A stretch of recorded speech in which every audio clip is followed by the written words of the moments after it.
You got your authority. The clock just started. Every new carrier is monitored for 18 months, and a safety audit is coming. Fail it, and you can lose everything. Within about the first 12 months, FMCSA audits you.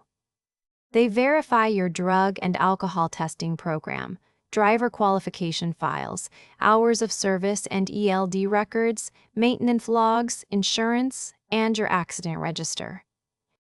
The most common failure point, by far, is the drug and alcohol program.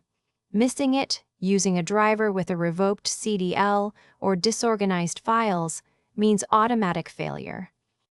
If you fail, you get a corrective action window. Miss that deadline and your authority is revoked. The best move is a mock internal audit before the notice ever arrives. This is CFR Part 385.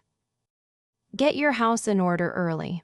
Track your safety record on loadwrap. Prepare now and pass clean.